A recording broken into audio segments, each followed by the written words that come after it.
the end. So today's webinar is titled High Quality Industry Credentials Moving Ohio Forward. Research shows that coming changes in the labor market will make industry credentials even more critical to our economy and our education system. During this webinar, speakers will discuss what steps education and industry are taking to prepare students for the workforce. I just wanted to give a brief overview of the work that we're doing at Graduation Alliance. We are facilitating today's discussion. We work with over 200 state workforce boards and school districts across the country, and we work with at-risk students. We recruit these students, we enroll them, we educate them, and we mentor them. We're often the last resort for these students to get a high school diploma and get on a career pathway. We specialize in working with at-risk youth and adults, and we provide these students with technology and support services to help them persist and get through the program. To date, we've worked with over 18,000 students. Our program is fully accredited through Advanced Ed, and we're really excited about the growth that we're seeing today in Ohio. So in Ohio, we have partnerships with school districts across the state as well as community colleges through the 22-plus adult diploma program. With the school districts, we're able to offer a diploma service through the Credit Flex program. We provide these students with technology and support services, and they're able to co-enroll and take classes towards earning a high school diploma, but also towards an industry-recognized credential. We have partnerships with community colleges across the state to work with adults to help them earn a high school diploma. It's really a last resort and second chance to give these folks an opportunity to progress. In addition to diplomas, we also offer courses in life skills, and we're working with a lot of workforce folks across the state to offer these programs in employability skills, digital literacy, and also financial literacy. And we also offer industry-recognized credentials. We're excited to have Scott on the line today representing MSSC. Graduation Alliance offers the Manufacturing Skills Standard Council CPT program. We also offer certifications in skilled trade through our partnership with the National Center on Construction Education and Research, and also health sciences. For the workforce folks on the line today, we'd really like to encourage you to refer students into the programs that we have with school districts across the state and also our community college program. At the end of the presentation, I'll have my contact information up and can talk to you more about how you can refer folks into these state-funded programs. So these programs are already funded. There's no additional cost required for workforce boards. With that, I'd like to get the panel discussion going. So we're really going to focus on a couple of key topics today. Number one, how to prepare students for the in-demand jobs that exist in Ohio today. Number two, how to increase engagement and relevance for all students. And number three, how to ensure education and programs are aligned with employer needs. And finally, how programs can meet WIOA outcomes. I'd now like to introduce Kelly Geers, who's going to give a brief overview about the work that she is doing with Learn to Earn Dayton. Welcome, Kelly. Thank you, Carolyn. Hi, my name is Kelly Geers, and I'm the Director of Workforce at Learn to Earn Dayton. And for those of you who are outside of the Montgomery County area, Learn to Earn Dayton is a Cradle to Career initiative here in Montgomery County, which is the county surrounding Dayton. And we work to support the education continuum from birth until students obtain a job. So our vision really is that all young people in Montgomery County achieve their full potential and are college and career ready. And we do that in a number of ways, and it's really through our partnerships with government, education, industry, and sharing of best practices and advocate, and we provide resources to support the work that our partners do. So what I do in my role at Learn to Earn is really I'm focused on the earn end of that Learn to Earn continuum and trying to connect industry to education here in Montgomery County. So we know through research that 65% of jobs by 2020 will require some sort of post-secondary degree or credential. And we know that raising the overall educational attainment of our community is really important for our economic vitality, but we also know that a four-year degree is not the only path. So we know it's degrees or credentials, but it's not just that four-year degree. So So looking at how do we support all of our students in fulfilling their potential, those who are going to college, going into the military, but also those who are looking for a more short-term path through education that leads to a living wage career. So what we've been doing here in Montgomery County in partnership with the Montgomery County Educational Service Center, with our county workforce system, is to develop what we call a career bridge program. So really this whole concept came out of feedback from educators, and they were telling us, we know we have students who are going off to college, we know we have students who are engaged in career technical education currently, we have some going off to the military, but we also have these students who don't have post-secondary plans, who really have no idea what they're doing once they walk across the stage and accept their high school diploma. And teachers, to no fault of their own, know that's not good enough, but they don't know how to necessarily respond to that. So they asked for help. They said, we need tools and resources to respond to this issue. So Learn to Earn and the county and the ESC have been working together with industry to create career pathways that are informed by our local industry partners. And so we've worked out this career bridge program that provides those tools and resources to our educators, kind of focused around 3 areas: engagement, education, and experience. So using our local tools with Ohio Means Jobs, Career Cruising, which is a tool provided by the library, working with industry partners to provide industry tours, really like tapping into our local manufacturing day and providing opportunities for both educators and students to go out and experience industry, speakers and career fairs. And then through the education piece, we're working on providing online coursework that's available to all of our school districts here in Montgomery County, focused on employability skills that our employers have said, these are lacking in our job candidates.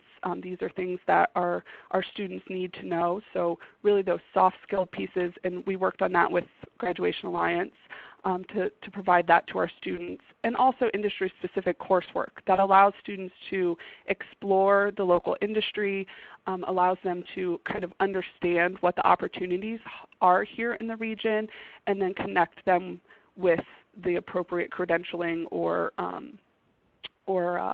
continuing school. So to create kind of that warm handoff of, you're interested in this, now this is how you go pursue that.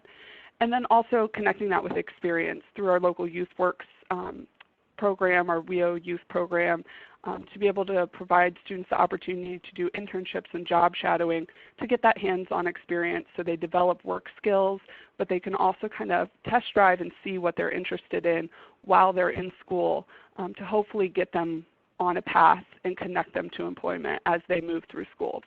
So that's kind of a quick snapshot of what we're working on here in Montgomery County.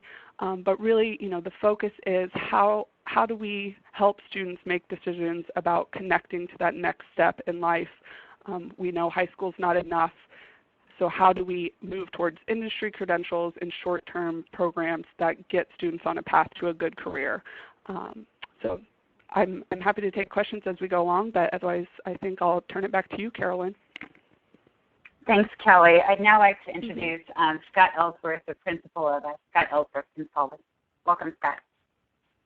Thanks, Carolyn.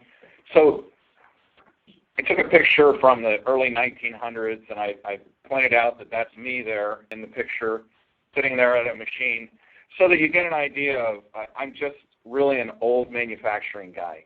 And I've spent my entire career in manufacturing as an employer, most recently running a company here in Hamilton, Ohio. And I think what's really important with that is that my perspective is based upon an employer's perspective and the work that I've done with other employers.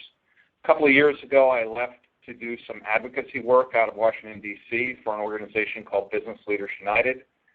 And starting in January of this year, I picked up some work with MSSC, working with Credential, and I'm currently working with Apprenticeship USA or with Jobs for the Future to help manufacturers across the country set up apprenticeships. So if you have manufacturers that are looking for apprenticeship help, let me know. But probably more importantly than that, what I didn't want to do is spend a lot of time talking about me, but instead let's get into the meat and potatoes of what we wanted to talk about today. And it's really the value of credentials, the mystery that they are to employers. What does it mean to an employer? How do you find a credential that's valuable to an employer? And that list of ways that you can do that and go about that is long and varied. And I know many of you, I've talked to a number of you, and I know that you have experience with some credentials. And there are credentials across the country that are offered by every community college, and they're not national credentials. They're not necessarily recognized by any third party. And what we as employers find is sometimes a community college will do a great job of talking to us and developing a credential that supports our local community. At other times, they develop a credential that they have the ability to teach today and to teach to, and so they get that credential, and then they go out and try and sell the credential to employers.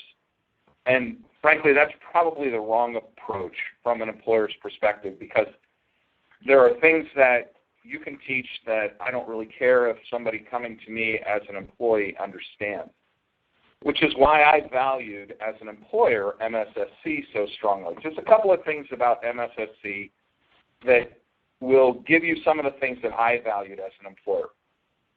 MSSC is the premier entry-level manufacturing credential in the United States. They have structure across all of the states except for one. I keep wishing it was Hawaii and keep offering to go there, but they're not sending me.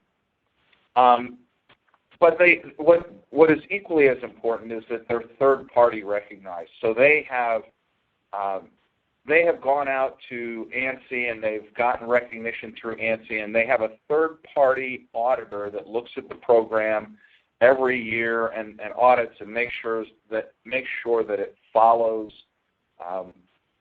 certain standards, much like universities and colleges go through accreditation. This is a form of accreditation. And then the third piece of it is that there is a board of employers that looks at the standards for MSSC every year to make sure that it is on track with what's going on in manufacturing in general. Those are things that appealed to me. And when I looked at MSSC and what was taught, I said, gosh, anybody who comes to me that knows this is going to be a more valuable employee. So those are things that I think you want to look for when you're out looking at credentials and making sure that it's something that can be recognizable, or you're going to have to go out and actually sell the credential. You've got to go to the employers. You have to explain what's in it. You have to tell them what to look for. And many times that's a lot of work. You might find one or two employers that are buying into it, and that's the only people where you can send your folks. With that, what I wanted to do is just kind of open it up to talk a little bit about, ask questions and talk to us about what are the things that you struggle with credentials, because I think Kelly and Carolyn and I want this to be an open conversation, and we want to answer the questions that you have. I could talk for hours about credentials and my experience with them.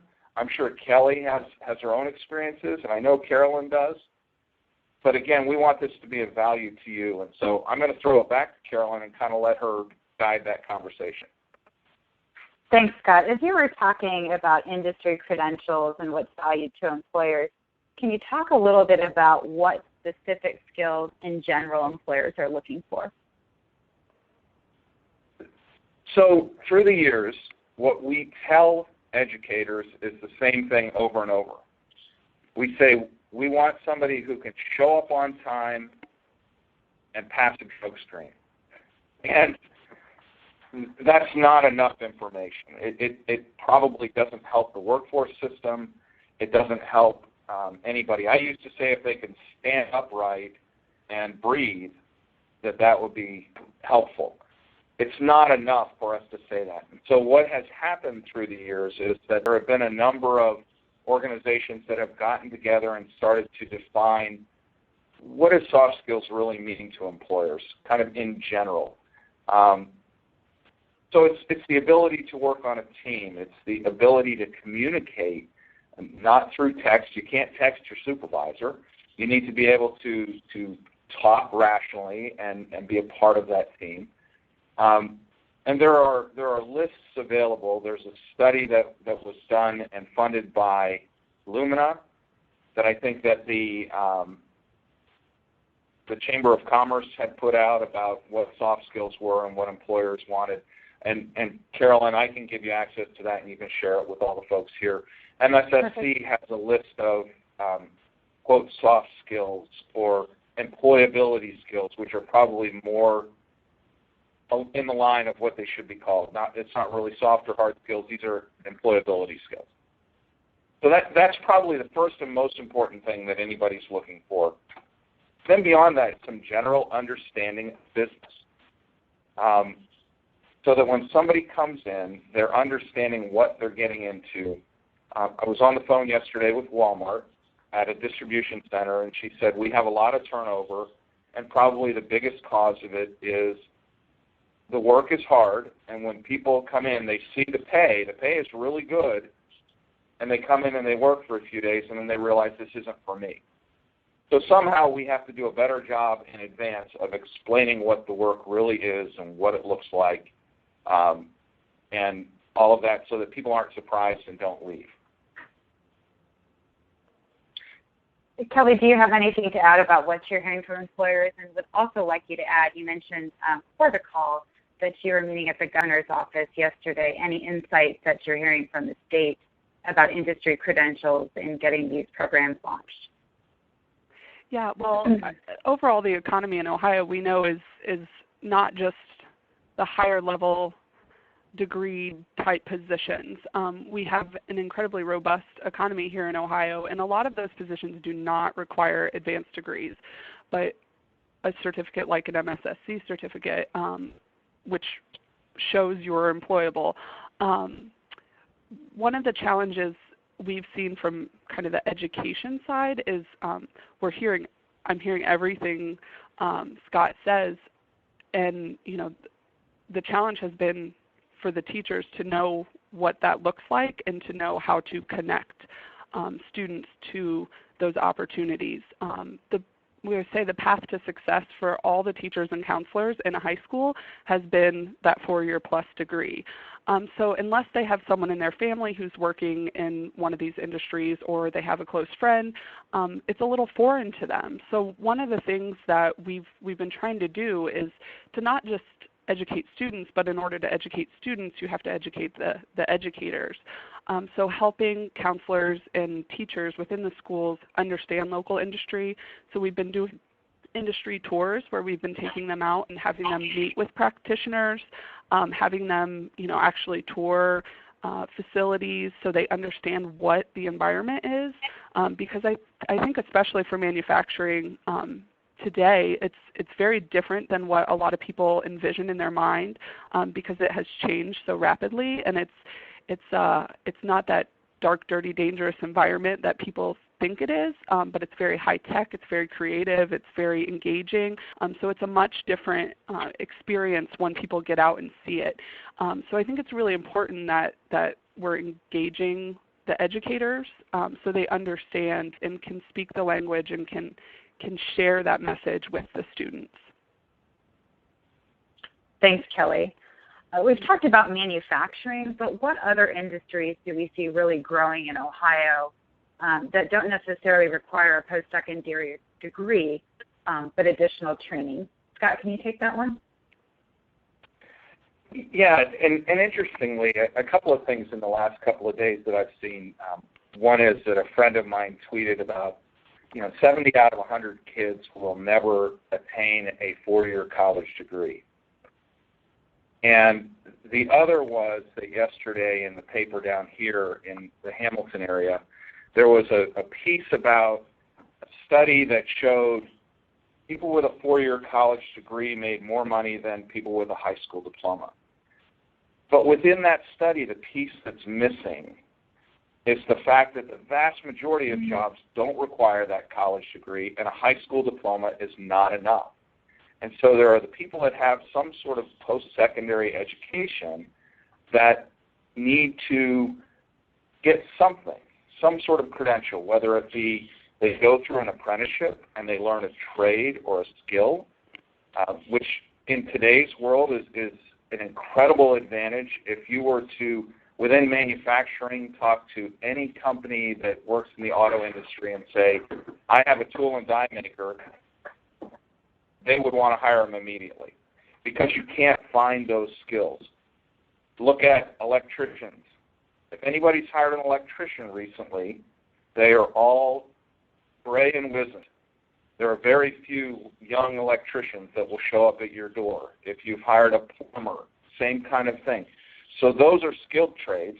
But then in addition to that, there are a myriad of other jobs within the healthcare industry, within IT, within manufacturing, obviously, on just the more entry-level side. And what happens is that all of these become part of a career path.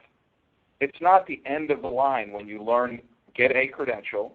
If you get the MSSC credential and you get an entry-level job, you're not done learning. You'll have to learn how to either run the machines that you have at your facility. You'll have to learn how to probably drive a forklift. You'll have to learn how to do any number of things. And some of those will require more advanced math, so you'll have to go back for some schooling on that. Some of them may require trigonometry. A lot of them require understanding business. So the skills that employers need are much broader now than they ever were. And I guess the other thing for those of you who are workforce folks, you've probably seen this within the new law, within WIOA, is that credentials are a requirement now. It's no longer optional and just to say, oh, we want to send somebody for training. It has to lead to some sort of industry-recognized credential. And everywhere that you look, industry-recognized is different. Even here in the state of Ohio, just to share with you kind of one piece, in the state of Ohio, MSSC is recognized by the Ohio Department of Higher Ed and not yet recognized by the Ohio Department of Ed because they have a different standard, and we've been working with them on that, and they're working through that. But so what you've got is that industry recognized means different things to different people. For you, what should be most important is that it means that the industries in your area recognize what it is and are willing to hire people that have got that, or at least give preference to them. Thanks, Scott. Kelly, can you talk a little bit about the bridge program that you built and the industries that you identified that were in demand in the Dayton area? How did you come up with that list, and what are you doing to create awareness with educators and students about the jobs that are in demand in those industries? Sure. Well, we came up with this list. For those who are from our region, this list is not anything new. This is really the in-demand industry areas that have been identified by the county, by our regional economic development organization, the Dayton Development Coalition, which is the regional Jobs Ohio partner. These are the areas where we've seen growth and predict future growth in our region. So we look at aerospace and aviation, information technology, healthcare and bioscience, logistics and transportation, and of course manufacturing. So a lot of these industries. Hello. A lot of the. Can you hear me, Carolyn? You're still there. Yeah, we can hear you. Okay, sorry. I heard a voice coming through. I thought maybe you couldn't hear me. So a lot of the skill sets and a lot of the jobs kind of cross-cut in a lot of these industries, but these are sort of the core industry sectors that we focus on. Many of these require higher levels of education in aerospace. In IT, many of those are advanced degrees because there's a lot of research that happens here in the region. But there are a lot of positions, particularly in manufacturing and logistics and transportation, and some in healthcare and IT, where they are shorter-term programs and require a credential and not the longer-term certificate or a longer-term degree. So what we're doing, what we've been doing, has been engaging employers in each of these industry sectors to find out really what their needs are.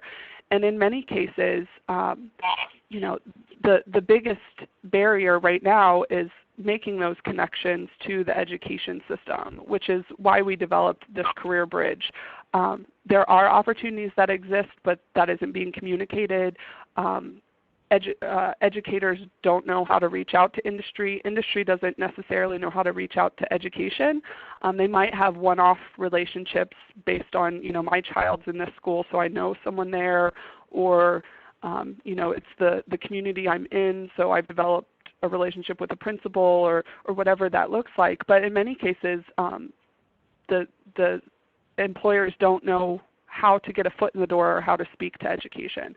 So that's really what we're trying to do, is to create kind of a feedback mechanism where Learn to Earn and the Education Service Center can work directly with employers to inform this sort of education, to say, what is it you're looking for in terms of employability skills? You know, what do you see lacking, and how can we provide those resources to educators to use that in the classroom? You know, what sorts of occupations are really in demand? Where are you having trouble filling positions? In many cases here in Dayton, what we've heard over and over again, kind of across industries, is really those hands-on jobs, you know, working with your hands, whether it be airline mechanics. That's a huge, so jet engine mechanics is a huge in-demand area in our community. Manufacturing, all sorts of occupations within manufacturing. Logistics and transportation, same thing. They are really in desperate need of mechanics. So a lot of it is really those hands-on trades and skills, and in skilled trades, as Scott said, also in high demand. So there's kind of a communication message that needs to happen, because I don't think our schools and our students understand what the opportunities are. And so we're trying to kind of create that conversation, providing the information to schools, and then providing them the opportunity to engage with employers so they can understand that space. Thank you, Kelly. I keep thinking back to what Scott was saying about his conversation with Walmart, and people were excited about the pay, but then when they started doing the work, they weren't so excited. You know, for the various occupations and industries that you have listed here, Kelly, let's change our focus to the student. How do we get students informed and excited about opportunities that exist in the Dayton area, and make sure that they understand what's involved in doing a particular job or going down a particular pathway? Can you talk a little bit about the student experience and the work that you're doing there with the ESC? Sure. So that's part of kind of the education column of my slide, and also that experience column. We know that sitting in a classroom and learning about something is completely different than being in it. So through our education piece, we're really trying to highlight what a day looks like for a lot of these occupations. Embedded within the course, we have interviews with people who here from the region who are actually doing those jobs, so they can talk about what they like about the job, what challenges them, what kind of a typical day looks like, so they can kind of see and hear from local practitioners about what those jobs look like. But then also we know that's not enough, so that's why experience is a heavy part of what we're trying to create through this bridge program. So both hands-on experience through the Youth Works program we have here in Montgomery County, and internships and or job shadowing. We know that some professions students can't intern below the age of 18, so that creates some challenges. But to get them in to see and feel and touch and be a part of something before they go down that path, because we'd much rather have a student, do a short-term internship and say, okay, that was cool, but it's not for me, and then pick a new path than to spend a lot of time going through training and then realize that it's not their path and they've just wasted, a year of their life or more. So creating those opportunities to engage, to educate, but then really to experience and kind of make those connections early on. And is there an opportunity to give students multiple opportunities to experience various careers? So if they, go through a program and learn a little bit about aerospace and it's not right for them, are there opportunities while they're in school to try different programs through which you're working on with Career Bridge? Yeah, so one of the great things about this is that it's all online coursework. So students can enroll within a period of their school day and be in a classroom and do this, or it could be independent study. So they can do this at home. They can do it on their free time. So, but they do get high school credit for it. So it counts towards their graduation requirements. They can kind of do it at their own pace. So it doesn't force them into one period of the day or another. So we've tried to make it flexible, because one of the challenges here in Montgomery County is we're kind of a microcosm of the state. We have urban districts, we have suburban districts, and we have rural districts. And we have very large school districts and we have very small school districts. So to be able to create something that is kind of one size fits all is really difficult. So we've tried to make this to in a dynamic way where it's online, but there's support on the back end from the Educational Service Center, so that students and teachers are supported through this, but it provides access to all. Great. Scott, can you talk a little bit about the work you're doing with apprenticeship programs? I just keep thinking if we can give students real work experience while they're in high school, so they have the opportunity to see what the work is going to be like and give them the opportunity to have multiple experiences, that's got to be valuable. Can you talk a little bit about the work you're doing with apprenticeships? Sure.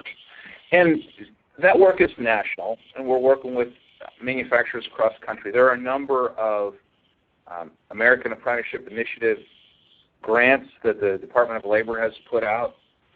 There are a number of expanding apprenticeship grants, and then there are some contracts, of which that's what I'm participating in, is helping many of those grantees or employers themselves to do the work that it takes to set up an apprenticeship. The value of apprenticeship and the beauty of apprenticeship is it's an earn while you learn model. It is it has a work-based component, and it's got a classroom component.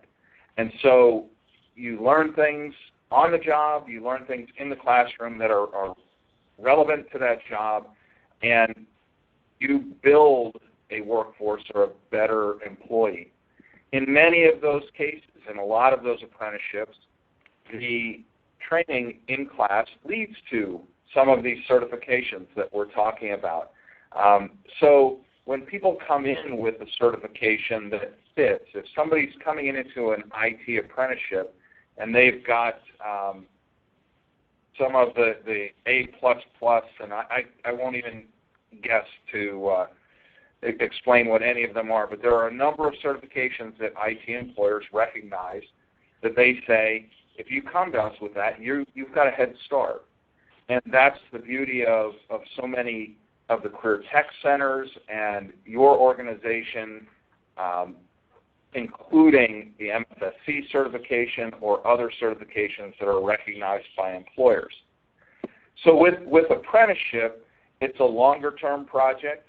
The proposal is generally 2 years or longer. Many times it leads to an associate's degree. Almost always leads to a job at the end of it. And certainly during the apprenticeship, you are employed and you're making money, and then there has to be increases along the way. So I want to go back to one thing that Kelly and you had talked about with engaging your employers. And I want to encourage those of you who are not employers, don't let your employers off the hook. There are multiple ways to get to them. I know there's at least one industry association on the call, and I know they do a great job of reaching their employers in their region. And so you have to tap into your chamber. You have to tap into industry associations. You've got to tap into organizations like Kelly's that have some relationships beyond just the relationships that you have as either a workforce organization or as a school. And many times, employers don't know what the opportunity is for them to be able to help potential employees understand. And a lot of times we focus on high school age, and that's not the only people that are out there to be trained or to get certifications that will help make them more valuable and get them back into the workplace. So we can't lose track of that currently underemployed or unemployed section of society and reaching out to them in some way. And another untapped resource, and I'm just going to throw this plug in because I think that it's really an area where we need to do a better job as employers, and that's the returning population, those who are coming out of prison. So I would strongly encourage you to help your employers to understand what that looks like, what it means, and really to get a good understanding of that yourself so that you're not just pushing something on them that you would not do. Thanks, Scott. As you were talking, I thought, gosh, there has to be some examples out there of best practices, employers that are really digging in, working with educators, working with government to really make a difference. Can you guys think of any examples of employers or any other case studies that you're seeing in the state of really a working model where employers are really engaged, they're offering programs for students, the students are getting engaged and taking those courses, and we're really starting to fill these positions that are in demand? Any examples that you can think of, Kelly? I can't think of anything off the top of my head. I mean, in many ways, our employers have done a great job in working with the traditional career tech centers, which is awesome and needed and really great. The problem with that has been it's just not enough. So I think there are probably 100 or hundreds of great examples across the state where like one individual employer is working with one school, but we need to do more because we're still not producing enough. So the idea is, how do we fill the pipeline? How do we open the funnel to bring more people in? Which is why, with our model, we want to support the career tech centers. We want to continue the career tech education because it's very important, and the education students get in those programs are great and robust and really lead directly to employment. But their scope and their capacity is very limited, and we need to make sure we're creating opportunities for all of our students, which is why we're trying to reach kind of into the traditional high schools to help students understand the opportunities and create the chance for them to engage and to understand where they can have a successful career. So I can't necessarily say one individual thing. I think we could probably all point to different relationships in all of our communities across Ohio, but we just need to do more. Thanks, Kelly. Scott, do you have anything to add there? Any employer examples that are really digging in and working with education to really fill the in-demand jobs and inform students of opportunities that are on the horizon and exist today? I would share with you just some of the work that Partners for a Competitive Workforce does down here in the Cincinnati area. They have 5 or maybe 6 sector partnerships right now and continue to grow that. And they've done a great job of pulling a group of employers together to connect with the education system, the workforce system. The most robust and the most mature of those is within healthcare. And it has opened up a whole lot of conversation amongst healthcare providers about things they can do better to encourage potential employees to come into that environment. But to Kelly's point, there's no silver bullet so far, and we're not filling all of these jobs fast enough. So certainly the struggle will be, how do we tap those populations that today are really underserved by education, by the workforce system, and by employers, and try and get them into being solid employees. And PCW here in Cincinnati has done a great job of working on that. That's a connection that we can make for any number of you if you'd like to talk to a sector partnership that's working pretty effectively. And there are sector partnerships across the country that are doing that kind of work and that have been very effective. Thanks, Scott. We had a question come in about work keys and how it's related to students' graduation and industry credentials. I can take part of that question. So Graduation Alliance, we do offer the National Career Readiness Certification to students in Ohio. But the one thing that's really important is what Scott said earlier in the conversation, making sure that employers recognize and require that work keys certification. So I think it's just making sure that, if a student is interested in a particular occupation or employer, if they're going to take that test, we want to make sure that that employer is going to recognize that credential. I also know that MSSC has done a lot of work with ACT in terms of stacking credentials. So they've done some correlation between the MSSC, CPT, and ACT work keys. So if a student scores silver or higher, they're a good candidate for that CPT program because it really requires a 9th grade reading and 10th grade math level. So work keys is rapidly expanding in Ohio. It's kind of the baseline of basic skills that are required for any occupation. It's also a part of the new education requirements in Ohio, an optional path that students can take to get a diploma, work keys plus an industry recognized credential. So I really think we're going to see work keys starting to grow across the state. But right now, for the students that we serve at Graduation Alliance, before we have students take any assessment, it's really important that we want to make sure that industry is recognizing them. Kelly, do you have anything to add about what you're hearing about work keys? We haven't formally embedded that within our Career Bridge program. Some of our school districts do use work keys, and our workforce system here in Montgomery County use it as well. So it is a tool out there that our partners are using. We have not formally embedded it within the work that we're doing. And so one thing about work keys as an employer that is important to recognize is it's merely an assessment. There's no training component on the front end of that then leads to the work keys. It's really an assessment of where you stand in your ability. And for MSSC, we feel like it's an indicator of your likelihood of success. If you are at a certain level with work keys, you should be able to get through MSSC successfully without needing remediation. If you're not at that level, you probably need some remediation in math or reading or some other things to be successful, because what we want is for everybody to get the credential at the end of the program. Thanks, Scott. One of our participants made a comment that I'll share. They have local employers who do not require the credential, but students need it to graduate. So if they go down that pathway of industry credential plus work keys, they do need it to graduate. It is an optional graduation path for students. The work keys test is difficult for students. It really is at that. For Graduation Alliance, we're recommending it for students that test that 9th grade reading and 9th grade math.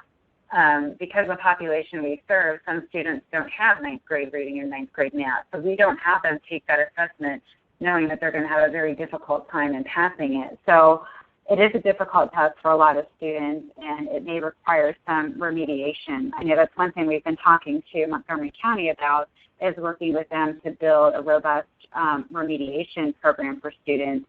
And then ACT also offers a remediation program for work keys called Key Train. But to Scott's point, we don't want to go down the path of just having students take a bunch of tests without really building any skills.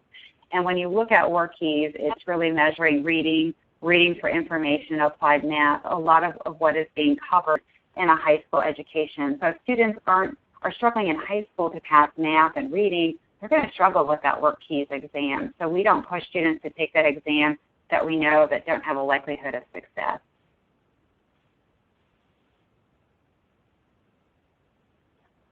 Yeah, Marla, it's a good point. She said they have to take the assessment to graduate. It's not optional if using industry credentials. That's correct. And I think at that point, it's just a matter of offering remediation for those students. But the challenge is you can't teach 4 years of high school in a very condensed period of time. I think that's one of the things that Kelly is working on with this Bridge program, is to try to get to students earlier in the process before this becomes a real challenge. But it is a big struggle that we're facing in the state. Kelly, anything to add there? Yeah, I mean, we're hearing that from our educators. We had a group of, we call them our career connections champions.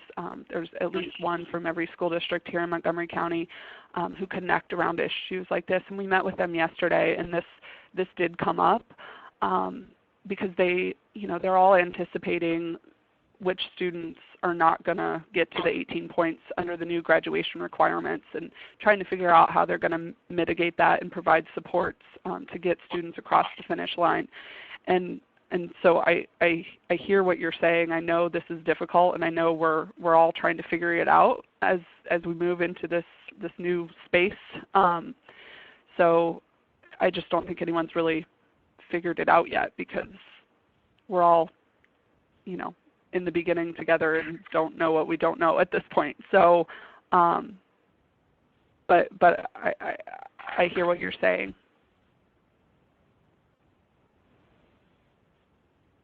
Any additional audience questions?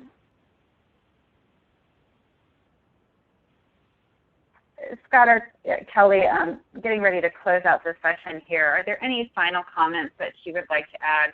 What would you like to leave participants with today regarding how we can move Ohio forward with industry credentials? We talked about a lot of different things regarding employers, educators, and students. What is the thing that's really striking you as most relevant, or what's sticking in your mind as something you want to leave the audience with? Well, I would say from an employer perspective, the beauty of credentials is that somebody comes to you, you know what they know. I think that frequently we now start to see that a high school diploma means different things from different school districts. And that's what we struggle with as employers. When somebody comes to us with a diploma, what do they really know? So the beauty of the credential is that when somebody walks in the door with a credential, it gives us a way to screen them in rather than screening people out. So we look at it, we say, gosh, I know what's in this credential. If they know this, they have it. That helps me. They'll be productive much faster. I'm taking them on. And that's probably the most important thing about credentials for a student or for a potential employee, is that it really brings value to their ability to get a job with an employer, because employers, if they understand the credential, will put value on that.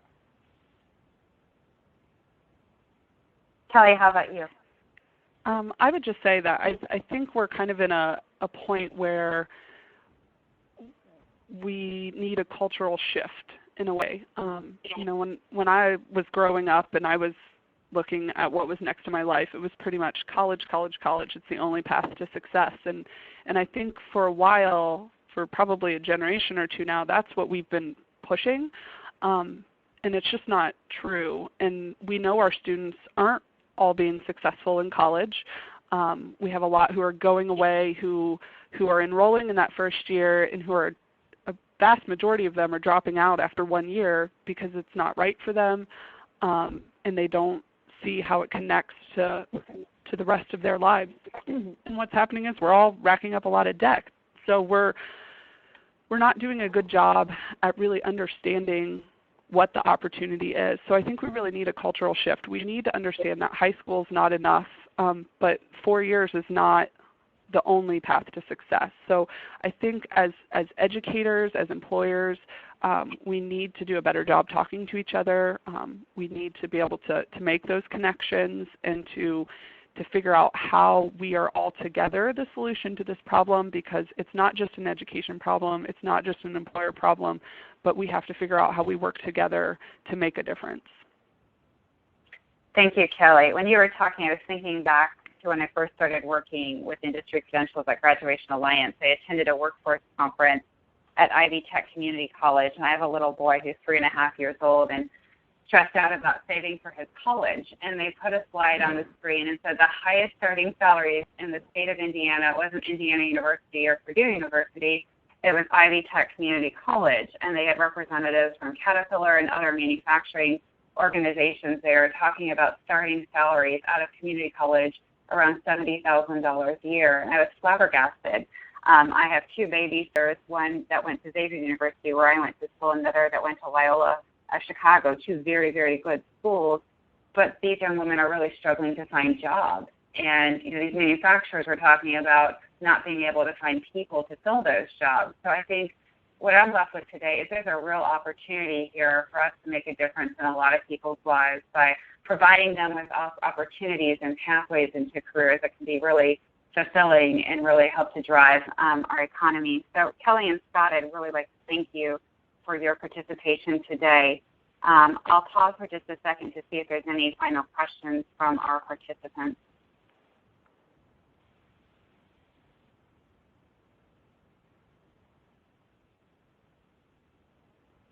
Okay, thank you everyone for your time. One final comment.